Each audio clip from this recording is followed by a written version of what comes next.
And one of the things I tell agreeable people, especially if they're conscientious, is say what you think. Tell the truth about what you think. There's going to be things you think that you think are nasty and harsh. And they probably are nasty and harsh, but they're also probably true.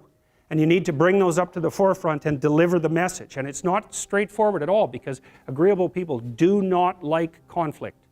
Not at all. They smooth the water. You know, and you can see why that is in accordance with the hypothesis that I've been putting forward. You don't want conflict around infants. It's too damn dangerous. You don't want fights to break out. You don't want anything to disturb the relative peace. You know, and if you're also more prone to being hurt physically and perhaps emotionally, you're also maybe loath to engage in the kind of high intensity conflict that will solve problems in the short term, because it takes a lot of conflict to solve problems in the short term.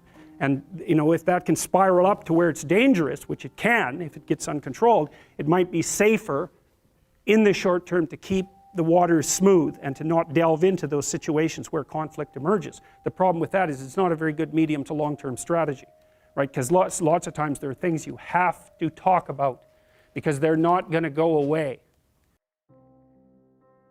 But agreeable people, especially if they're really agreeable, are so agreeable that they often don't even know what they want, because they're so accustomed to living for other people and to finding out what other people want and to trying to make them comfortable and so forth, that it's harder for them to find a sense of their own desires as they move through life. And that's not, look, there's situations where that's advantageous, but it's certainly not advantageous if you're going to try to forge yourself a career. That just doesn't work at all. Kind of understand that. Now the advantage to being agreeable then is that you're good in teams and you're very much likely to give other people credit. The downside of being agreeable is that you're not very good at putting forward your own interests. You know, again, this is a hypothesis in development, but I think what's happening is that, you know, your temperamental proclivity allows you to lay out a kind of radical simplification on the world. That's part of the advantage of having a temperament. So if you're a conscientious person, the world is a place to go out there and work. If you're an open person, the world is a place to go out there and discover new ideas and do artistic things. And if you're an agreeable person, the world's a place to go out there and establish intimate relationships. And they're simplifying perspectives and simplifying personalities. They're the manner in which you're adapted to a particular niche. So all of the most agreeable people are women, and all of the most disagreeable people are men. And the thing is, the extremes are often what matter rather than what's in the middle. And so one of the ways that's reflected in society, by the way, is there's way more men in prison. The first thing is, if you want to be criminal, the best way to do it is to be really low in agreeableness and really low in conscientiousness. Because low in agreeableness means things are for me and not for you, and you're not going to get me to do a damn thing that I don't want to do, and I'll stand my ground. And low in conscientiousness means you can do all the work and I'll sit back and take the benefits. And so if you have someone who's really disagreeable and really unconscientious, you have someone who's starting to border on psychopath. And if you add high intelligence and high emotional stability to that, then you have someone who won't work but will reap the benefits, who doesn't give a damn about you, who's assertive as hell, and who's smart. And a person like that's also going to be charismatic, because extroverted disagreeable people are kind of narcissistic, but they'll put themselves forward strongly, and if they don't show any signs of fear, that also indicates that they're confident, and it's easy for people to confuse that with competence. And that's how psychopaths get away with what they're doing, although they have to move from person to person because their reputation will track them. So agreeable people are compassionate and polite.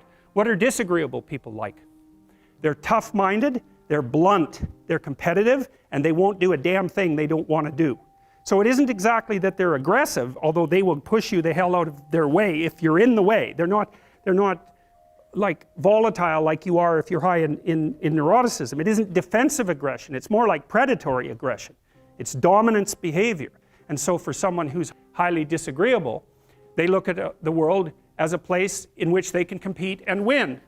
If you ask a disagreeable person what he wants, say, or she wants, they'll tell you right away. They know. It's like, this is what I want and this is how I'm going to get it. Because they'll tell you things, not only will they tell you things you don't know, they'll also tell you how to see the world in ways that you don't see it. And they'll also have skills that you don't have, that you could develop. So for example, if you're an introverted person, it's very useful to watch an extroverted person, because the extroverted person has ways of being in the social world that aren't natural to you, that you can use to improve your toolkit. And if you're disagreeable, one of the best things to do with disagreeable people, especially if that's alienating them from other people, for example, because it can, you know, people treat you like you're a selfish, arrogant son of a bitch, and maybe that's because you are.